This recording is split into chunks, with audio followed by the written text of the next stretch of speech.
드디어 우리는 오늘 하박국 마지막 부분에 와 있습니다.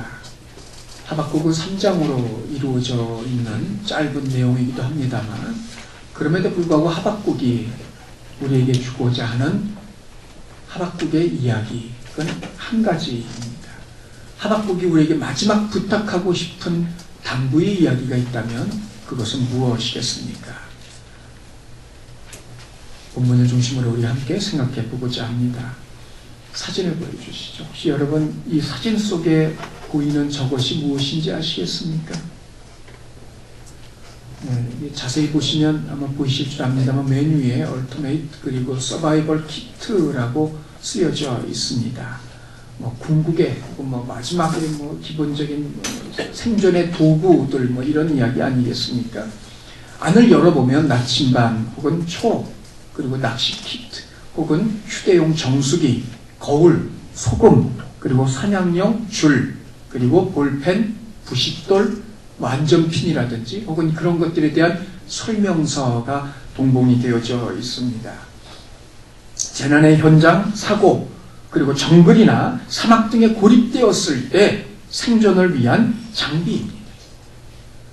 그런데 작년 3월 북한 핵으로 인해서 안보 위기가 급증하면서 재난 시 사용할 수 있는 각종 생존 도구가 들어있는 서바이벌 키트가 무려 40% 이상 판매가 증가되었던 적이 있답니다. 한국에서 말입니다. 이유는 하나입니다. 살아남기 위해서입니다. 성도 여러분, 여러분 가정에도 저런 서바이벌 키트가 하나씩 준비가 되어져 있는지요? 아마 실제로 저런 키트를 구입한 가정은 거의 없으리라고 생각을 합니다. 그러나 저런 키트를 실제 구입하지 않았다 할지라도 각자 마음속에 서바이벌 키트 하나씩은 누구나 다 가지고 살아가고 있습니다. 그것은 자기 나름의 위급시에 살아남을 수 있는 생존 방법, 바로 그것입니다. 어떤 분에게는 부부가 서바이벌 키트일 수도 있습니다. 어떤 이에게는 자신이 모아둔, 그래서 경제적인 토대가 되는 재물이 서바이벌 키트가 될 수도 있고요. 어떤 이에게는 여러 가지 많은 일들 속에서 늘 지지를 얻을 수 있는 가족이 서바이벌 키트일 수도 있습니다. 어떤 이에게는 혈연이나 지연, 인맥 같은 것일 수도 있고요. 간혹 알라스카에 가서 냉장고를 팔고 중동이나 아프리카에 가서 히터를 파는 사람들이 있다고 들었는데, 자신의 능력, 그럴 수 있는 자신의 능력 또한 자신이 가질 수 있는 서바이벌 키트라고 이야기할 수 있습니다. 그러나 이런 서바이벌 키트도 한계가 있습니다. 천안함이나 세월호와 같이 바닷속에 갇혀버린다면, 화산이 폭발을 하고 그래서 불붙은 돌덩이가 날라오고 화산재가 쏟아져 내리고 마그마가 밀려든다면, 아무리 완벽한 서바이벌 키트가 준비되어 있다 할지라도 그건 아무 소용이 없습니다. 마찬가지로 나름 가지고 있고 준비된 나만의 서바이벌 키트가 있다 할지라도 아무 소용없이 무용지물이 될 때가 있더라는 거죠. 그건 키에르케고가 말한 것처럼 죽음에 이르는 병, 즉 절망, 바로 그 순간입니다. 일반적인 그저 하루를 살아가면서 순간순간 느낄 수 있는 그런 절망을 말하는 것이 아닙니다. 옛말에 하늘이 무너져도 솟아날 구멍이 있다고 하였는데, 그런 구멍조차 없는 완벽한 절망, 바로 그것입니다. 이런 상황에서 무슨 기대를 가질 수 있을까요? 지난 성탄절 전날 24일입니다. 오후 6시쯤 이모 씨가 동대문구청 8층에서 투신하여 숨졌습니다. 기초생활수급 대상자였지만 최근 수급 대상에서 제외가 되었고, 그걸 회복하기 위하여 구청 사회복지과를 찾았지만, 그리고 상담했지만 신청 서류에 미비로 말미암아 받아들여지지 않자 삶을 비관하여 투신하였던 겁니다. 여기에 어떤 서바이벌 키트가 도움이 될까요? 아니, 어떤 의미에서 그에게는 구청의 사회복지과가 그에게 남아있는 마지막 서바이벌 키트였는지도 모릅니다. 그러나 그마저도 아무 소용이 없게 되어지자 그는 절망을 하였습니다. 어떤 서바이벌 키트도 무용지물로 만들어버리는 그것은 바로 절망, 그것입니다. 성도 여러분, 혹시 여러분은 이런 완전한 절망에 처해 보셨던 적이 있으십니까? 무엇도 해볼 수 없는, 누구의 도움도 받을 수 없는 완벽한 절망 말입니다. 다 말씀을 드릴 수는 없습니다만 저도 전에 한번 그런 상황에 놓였던 적이 있습니다.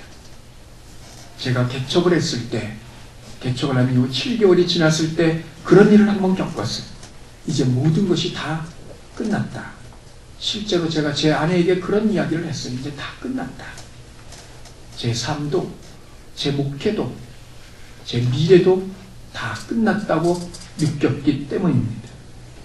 근데 중요한 것은 그랬던 제가 지금 이 자리에 있다는 것입니다.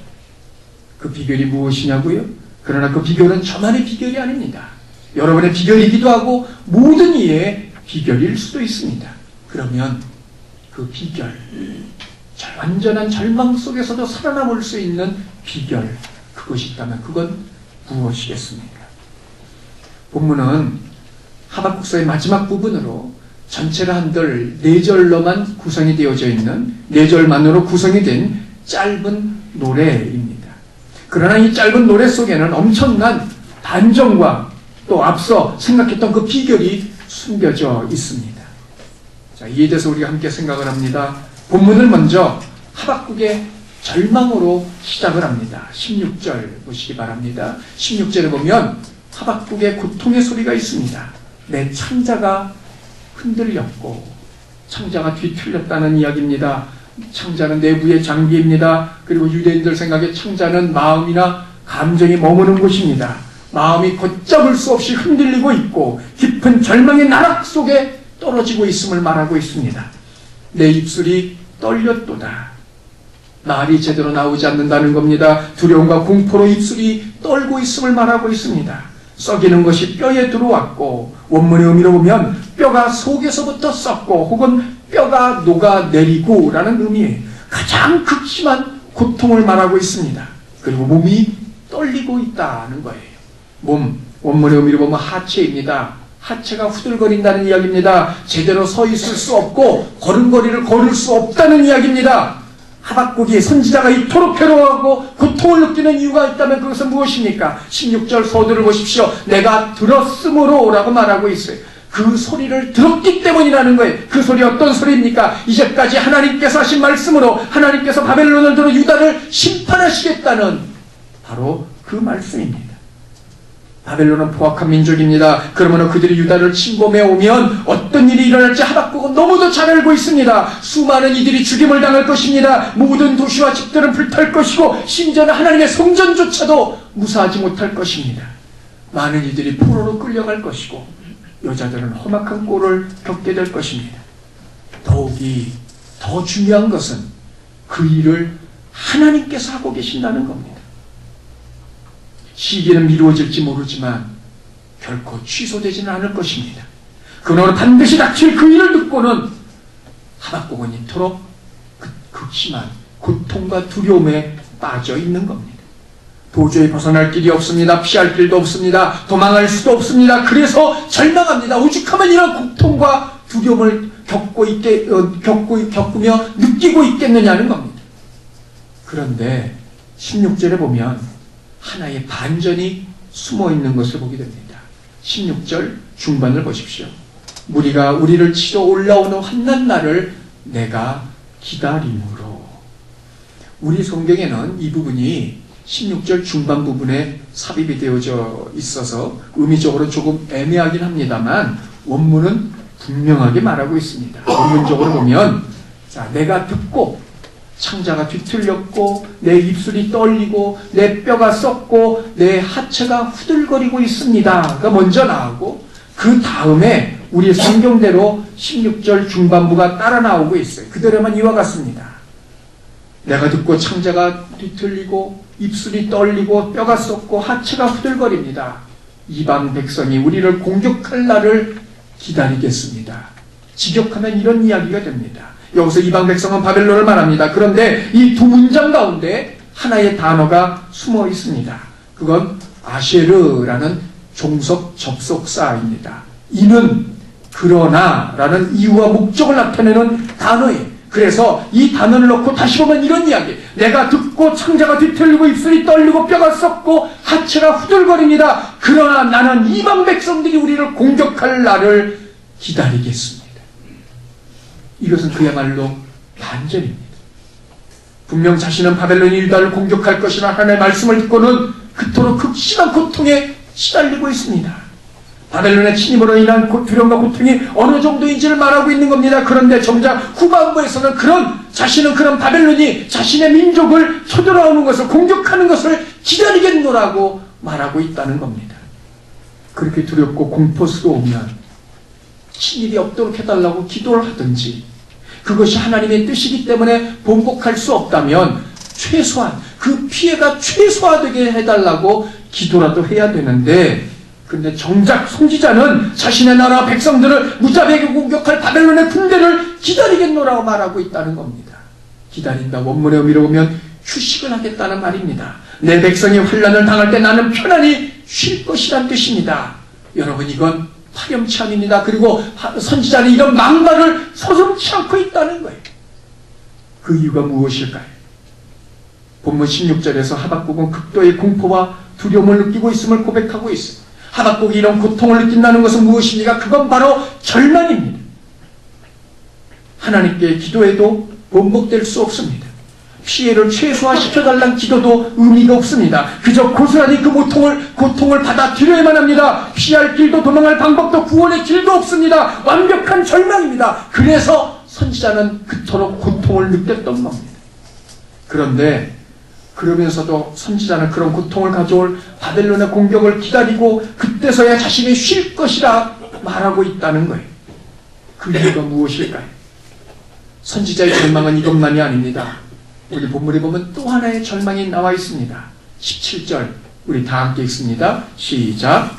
비록 무화과 나무가 무성하지 못하며 포도나무에 열매가 없으며 감람나무에 소출이 없으며 밭에 먹을 것이 없으며 우리의 양이 없으며 외양간에 소가 없을지라도, 무화과 나무가 무성치 못하고 포도 열매가 없고 감람나무에 소출이 없다. 여러분이 보시는 맨 왼쪽의 것이 무화과요, 가운데가 포도고 맨 오른쪽의 것이 감람나무 혹은 올리브라 불려지는 나무입니다. 유대인에게 있어서 무화과와 포도는 식량과 음료를 제공해주는 필수적인 나무이고, 감람나무, 올리브나무는 제사에서 사용될 기름을 얻을 수 있는 재료가 되는 나무이기에 제사에 절대적으로 필요한 나무입니다. 또한 밭에 먹을 것이 없다. 식량으로서의 필수를 말하고 있습니다. 뿐만이 아닙니다. 우리의 양이 없고 외양간에 소가 없을지라도, 삶의 근간을 이어주는 필수적인 것들로 이것이 없다는 것은 미래가 없음을 의미하는 이야기입니다. 다시 잘 보십시오. 유대인들에게 무화과와 포도와 감람나무와 그리고 밭에 먹을 것과 양과 소가 있으면 좋겠지만 없어도 그만인 사치품이 아니라는 겁니다. 그건 생존을 위해서 절대적으로 필요한 것들입니다. 만약 이런 것들이 없다면 생존 자체가 불가능한 삶을 위해서는 가장 최우선적인 것들이 바로 이것들이라는 거예요. 그런데 선지자는 이런 것들이 없어도 라고 말하고 있습니다. 없어도 가정법이 아닙니다. 예레미야 5장 17절을 보십시오. 그들이, 자, 이건 예레미야의 예언입니다. 그들, 여기서 말하는 17절에 말하고 있는 그들은 바벨론 군대를 말하는 겁니다. 그들이 내 자녀들이 먹을 추수 곡물과 양식을 먹을 것이다. 밭에 먹을 것을 먹어버릴 것을 말하고 있습니다. 내 양떼와 소떼를 먹으며, 오늘 본문 17절에 우리의 양과 외양간의 소를 말하는 겁니다. 그리고 포도나무와 무화과나무 열매를 먹으며, 감람나무는 빠져 있습니다만 이미 그건 역시 포함되어 있다고 보는 것이 합당한 이야기입니다. 근데 먹으며 함께 놀아먹는다는 이야기가 아닙니다. 모조리 다 가져갈 것을 말하고 있는 이야기입니다. 바로 예레미야가 예언한 예언대로 하박국 시대에 그대로 이루어질 겁니다.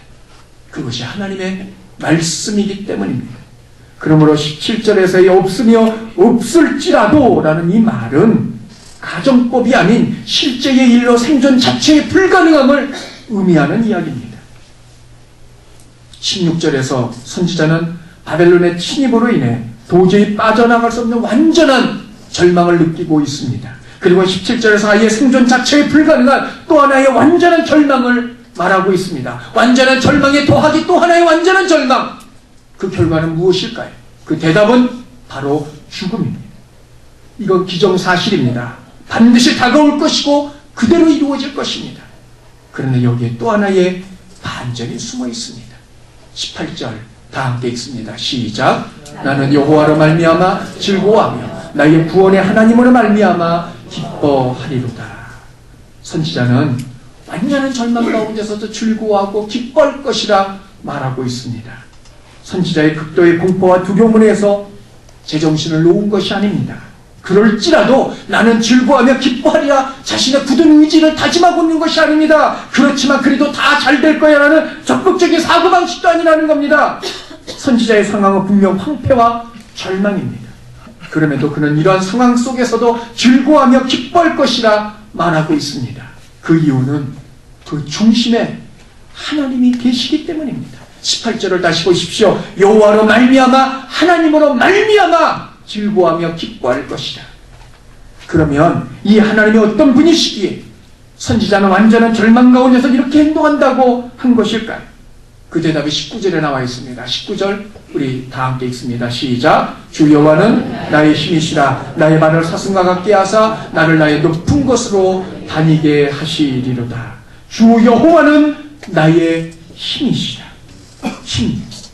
성경이 말하는 이 힘은 가지고 있는 물리적인 힘이나 혹은 능력 혹은 부나 재물 혹은 동원할 수 있는 군대 이 모든 것들을 의미합니다. 다른 말로 하면 행할 수 있는 모든 것, 베풀 수 있는 모든 것, 나눌 수 있는 모든 것, 바로 그것을 말하고 있다는 거예요. 돈이 없다면 그것이 얼마가 됐든 돈을 주실 수 있는 그 힘을 말하는 겁니다. 일의 성취가 필요하다면 그 일을 만들어내시는 그 힘을 말하는 겁니다. 숫자가 사람의 수적인 도움이 필요하다면 수많은 사람을 동원하시는 그 힘이고 기적이 아니라면 안 되는 일에 대해서 기적을 일으키시는 바로 그 힘을 말하고 있습니다. 누가요? 하나님이 말입니다. 하나님이 그 힘이 되신다는 거예요. 문제는 그 하나님과 자신이 어떤 관계가 있느냐 하는 겁니다. 아무리 모든 힘을 다 갖고 있다 할지라도 하나님께서 말입니다. 나와 상관이 없다면 그건 아무런 의미가 없는 것입니다.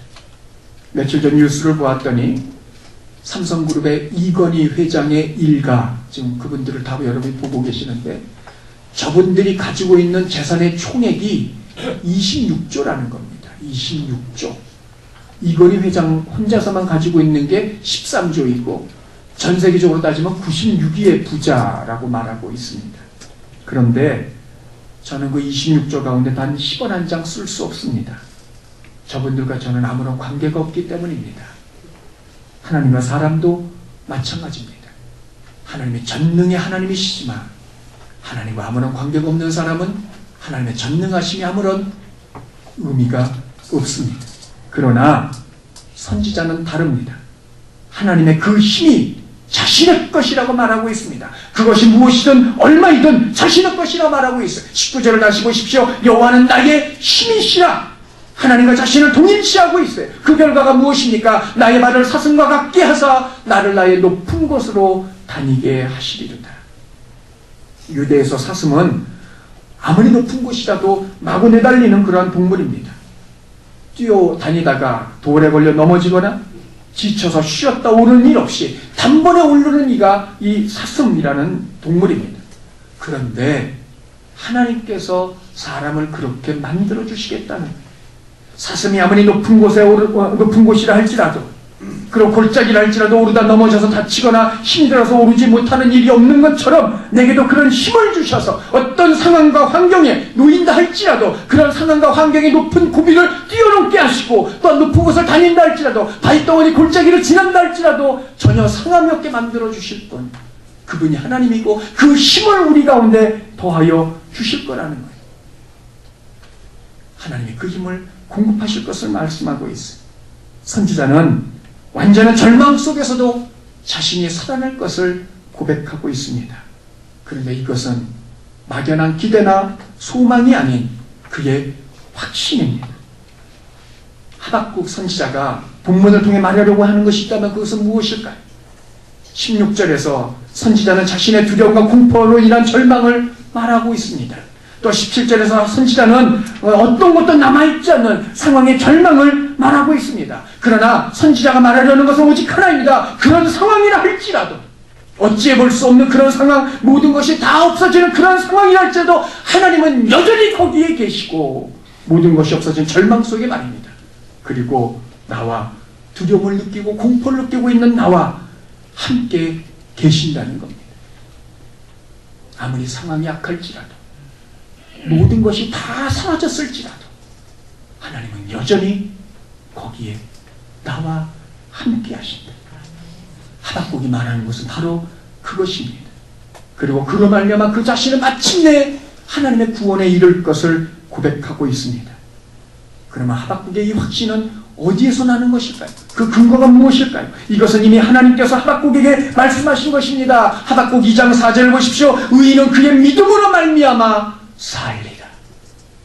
하나님께서 하박국에게 하시는 말씀입니다. 내가 믿던 모든 것이 다 사라지는 그 순간, 내가 기대하고 있던 삶의 가장 최우선에 두고 있던 그 모든 것들이 다 없어지는 그 순간, 너희의 생존을 위해 절대적으로 필요한 것들이 다 사라지는 그 순간에도 너는 믿음만 있으면 살 것이다. 너는 믿음만 있으면 살 것이다. 믿음이 무엇입니까? 믿음은 불변입니다.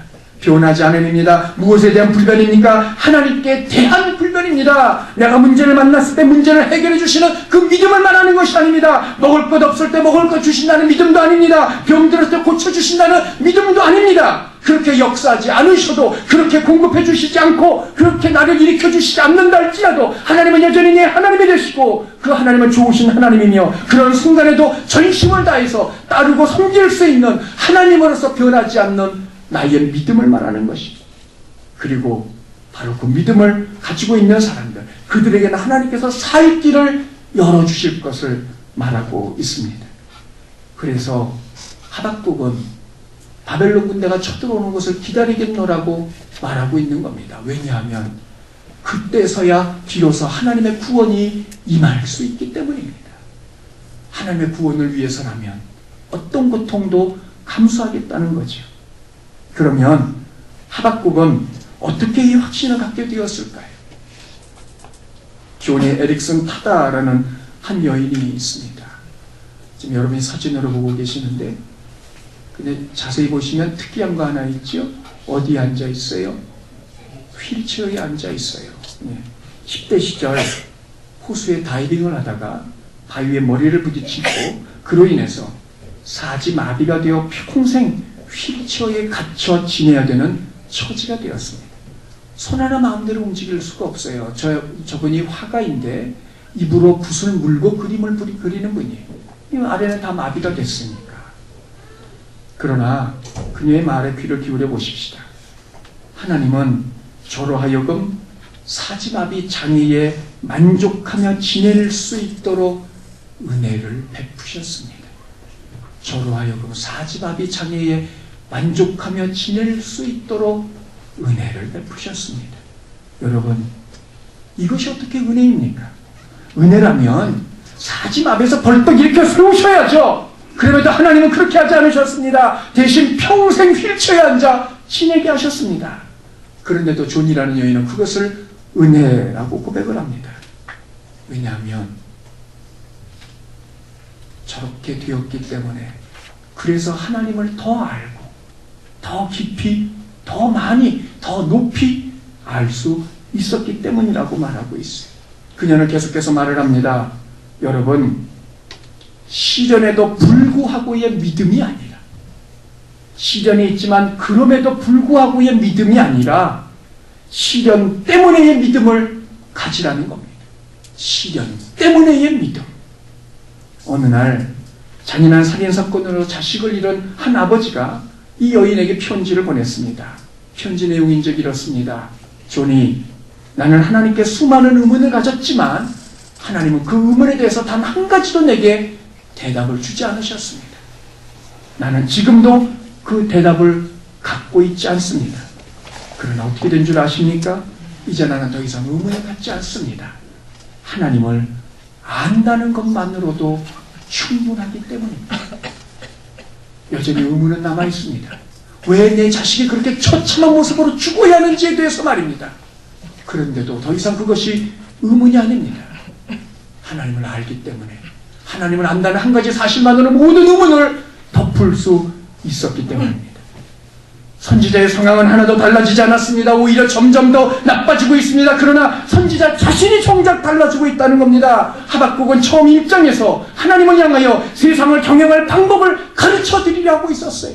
1장을 보십시오. 하박국이 기도한 내용이 무엇입니까? 크게 두 가지 아닙니까? 두 가지 다 동일한 이야기. 어쩌여 하나님이란 뜻이잖아요. 그건 뭘 말하는 겁니까? 하나님이 그렇게 하시면 안 되죠 라는 이야기 아니겠냔 말이죠.